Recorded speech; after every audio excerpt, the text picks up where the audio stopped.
Hello dear, welcome to Phoenix Edu. तो Phoenix Edu में class 11th का chapter 1 जिसका नाम some basic concept of chemistry है, उसका जो टॉपिक है atomic mass unit, actual mass, relative atomic mass, average atomic mass, आज हम इसको डिस्कस करने वाले हैं। तो सबसे पहले हम डिस्कस करेंगे एटॉमिक मास यूनिट, जिसको कि हम क्या बोलते हैं, इसको हम बोलते हैं AMU। तो ये हमारा AMU कहलाता है। तो AMU क्या कहलाता है? AMU is the mass of a atom, किसी भी एक एटम का मास, ठीक है। तो मास ऑफ वन एटम जो है, एक एटम के मास को हम क्या बोलते हैं? एटॉमिक मास यूनिट बोलते हैं, ठीक है ना। हम एग्जांपल देखते हैं। Mass of one helium atom, एक हीलियम एटम का मास कितना होगा? तो वो होगा 4 और ये हमारा AMU कहलाएगा। तो एक एटम ऑफ हीलियम का मास कितना है?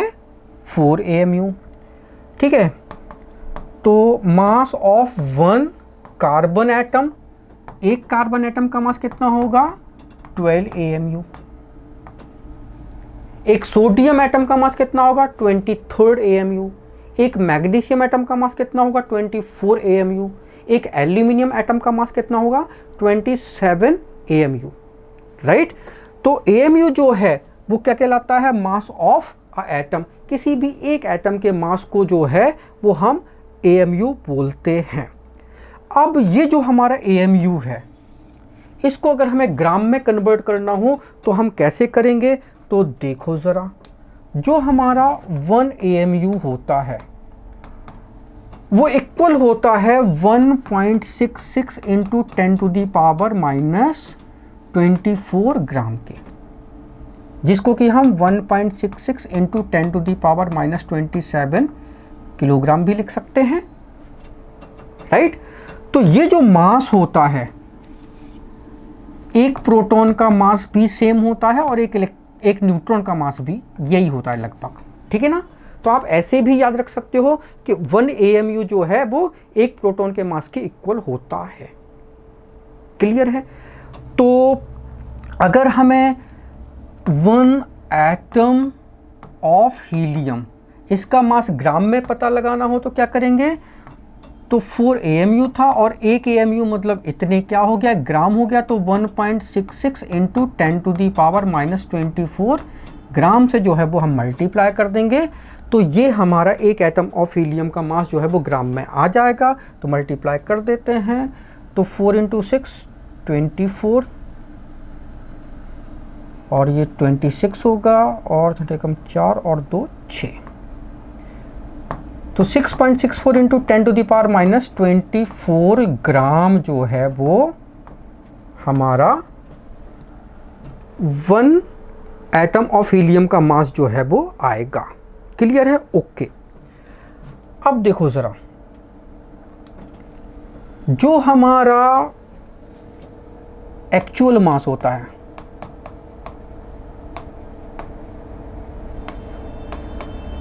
तो AMU तो हमारा एटॉमिक मास यूनिट कहलाता है, ठीक है ना, जिसको कि हम यूनिफाइड मास भी बोलते हैं। हमारा एक्चुअल मास क्या कहलाता है? तो एक्चुअल मास जो है वो जब हम 1 एटम का मास जो है वो हम ग्राम में रिप्रेजेंट करने लगे तो हम उसको एक्चुअल मास बोलते हैं। तो ये जो अभी हमने एक एटम ऑफ हीलियम का मास इतने ग्राम है, तो ये हीलियम एटम का that is the actual mass. तो ये हमारे हीलियम एटम का एक्चुअल मास कहलाएगा। तो एक एटम का मास जब हम ग्राम में लिखते हैं तो उस मास को हम क्या बोलते हैं? एक्चुअल मास बोलते हैं। ओके। इसके बाद अगर हम बात करते हैं तो एक्चुअल मास तो हमारा समझ में आ गया कि एक एटम का मास अगर हम ग्राम में रिप्रेजेंट करें तो वो हमारा एक्चुअल मास कहलाएगा। ओके। इसके बाद हमारा रिलेटिव मास, जिसको कि हम रेफरेंस मास भी बोलते हैं, राइट। तो रिलेटिव मास जो है वो हमारा क्या कहलाता है? तो देखो ज़रा, किसी भी एटम का या किसी भी मॉलिक्यूल का जब आप मास डिटरमाइन करने जाते हो तो हमें कुछ रेफरेंस लेना पड़ता है। तो सबसे पहले रेफरेंस जो है वो हमारा हाइड्रोजन एटम था, ठीक है। फिर ऑक्सीजन एटम रेफरेंस में आया, हाइड्रोजन एटम का मास 1 था, ऑक्सीजन एटम का मास 16 था, और फिर आया कार्बन 12 एटम, राइट। तो अभी का जो रेफरेंस है वो कार्बन 12 एटम जो है वो एज अ रेफरेंस हम लेते हैं किसी भी एटम या मॉलिक्यूल का रिलेटिव मास डिटरमाइन करने के लिए। ओके, तो देखो जरा कार्बन 12 एटम का अगर हम देखें तो ये हमारा कार्बन एटम है, ठीक है ना, ये कार्बन 12 एटम है। इस कार्बन 12 एटम का मास जो है, एक मोल कार्बन 12 एटम का मास जो है वो कितना है, 12 ग्राम है। 12 ग्राम का मतलब that is the mass of 6.022 into 10 to the power 23 atoms of carbon. इतने एटम ऑफ कार्बन का मास जो है वो 12 ग्राम है। तो ये हमारा कार्बन एटम है, तो इसका मास कितना है, 12 ग्राम है। अब हम इस कार्बन का हम क्या कर देते हैं, 12 इक्वल पार्ट कर देते हैं। तो ये 2 हो गया, ये 4 पार्ट में कन्वर्ट हो गया, ये 6, ये 8 और ये 10 और ये हमारा समझ लो ये 12 पार्ट हो गया, ठीक है। तो अब ये जो पार्ट बना ये सब इक्वल पार्ट हैं, ठीक है ना। ये जो इस पार्ट का मास जो है, ठीक है, हर पार्ट का मास क्या होगा, 1 1 1 होगा। तो पूरा मास जो है वो 12 ग्राम आया, तो इसका मास 1 ग्राम है।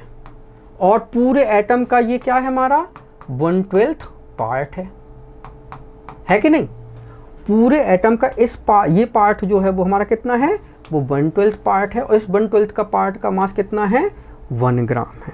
अब देखो ज़रा, अगर हमें डिफाइन करना है कि सोडियम एटम है, इसका मास जो है वो 23 ग्राम है, ठीक है ना। तो 23 ग्राम है, तो हम कैसे डिफाइन करेंगे कि sodium atom is 23 gram heavier than 1/12 part of carbon 12 atom, ठीक है ना।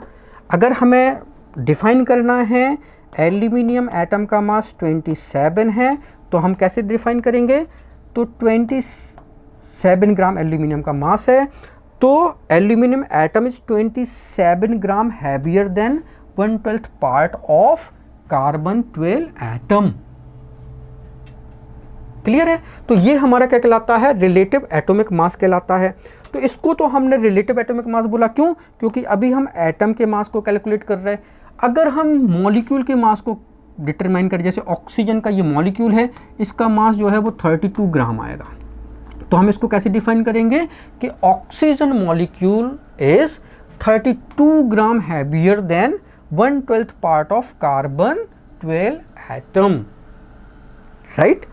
तो ये हमारा क्या होता है, relative atomic mass and relative molar mass हो गया, राइट।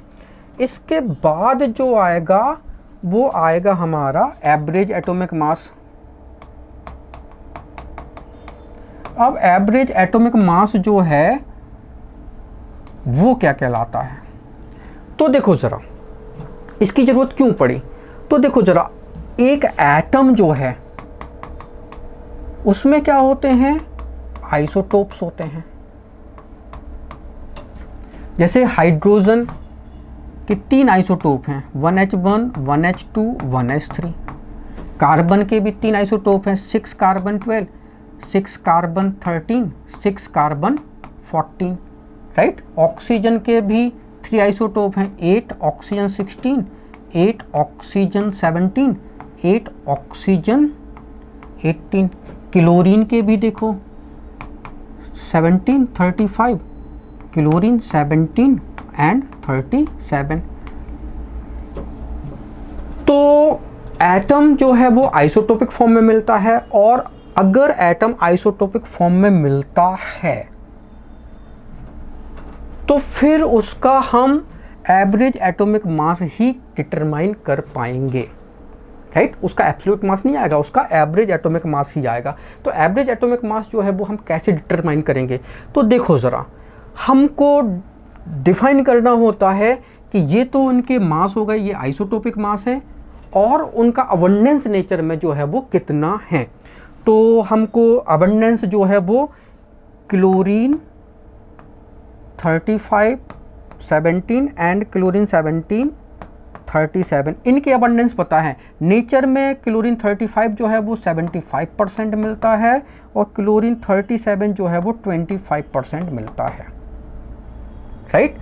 तो बस अब नेचुरल अबंडेंस मतलब नेचर में कितने परसेंटेज जो है वो आइसोटोप का है, और उनका मास क्या है, राइट, ये मास है। इस बेसिस पे हम एवरेज एटॉमिक मास जो है वो डिटरमाइन करते हैं। कैसे डिटरमाइन करेंगे, उसका फॉर्मूला क्या होगा, तो देखो जरा एक क्वेश्चन के थ्रू हम आपको समझा देते हैं। क्वेश्चन हमारा ये है, what is the average atomic mass of chlorine if it contains 75% chlorine 35 and 25% chlorine 37, right. तो 75% क्लोरीन जो है वो 35 वाला है, 25% क्लोरीन जो है वो 37 वाला है। क्लियर है, ओके।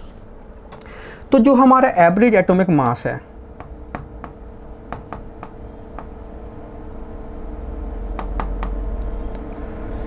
ठीक है ना, तो जो हमारा एवरेज एटॉमिक मास है वो क्या होता है, percentage of first isotope into atomic mass, उसका atomic mass, plus percentage of second isotope into उसका एटॉमिक मास। अगर मान लीजिए थर्ड आइसोटोप होता तो थर्ड आइसोटोप का परसेंटेज और थर्ड आइसोटोप का एटॉमिक मास। अब चूंकि यहाँ पे आइसोटोप्स क्लोरीन के कितने हैं, दो ही हैं, क्लोरीन 1735 और क्लोरीन 1737, तो इसलिए हमने केवल दो बार ही लिखा अपॉन टोटल परसेंटेज, ठीक है। ये हमारा जो है वो फॉर्मूला बन जाएगा। अब एवरेज एटॉमिक मास जो है वो निकालना है, तो परसेंटेज देख लो जरा, 75% है और एटॉमिक मास जो है वो 35 है, ओके, प्लस 25% है और एटॉमिक मास जो है वो कितना है, 37 है, अपॉन टोटल परसेंटेज, तो 75 प्लस 25, तो ये टोटल परसेंटेज तो हमेशा 100 ही आएगा, राइट। तो ये क्या होगा, ये हमारा 100 ही आया। अब हमें क्या करना है, मल्टीप्लाई करना है। तो आप लोग जो है वो प्रैक्टिस कीजिए, और हम जो है वो कैलकुलेट कर ही देते हैं। यहाँ पे कैलकुलेटर क्यों खोलें, 75 और 35,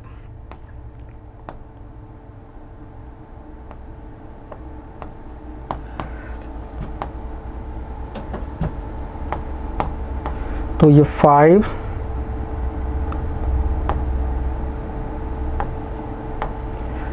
तो ये आया हमारा 2625 प्लस, ठीक है। फिर है 37 और 25,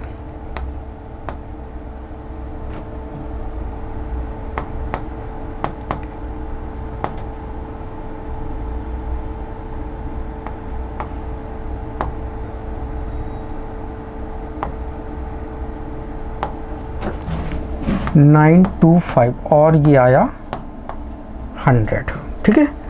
तो आपका जो है अब हमें ऐड कर देना है 2625 और 925, प्लस कर दो भाई,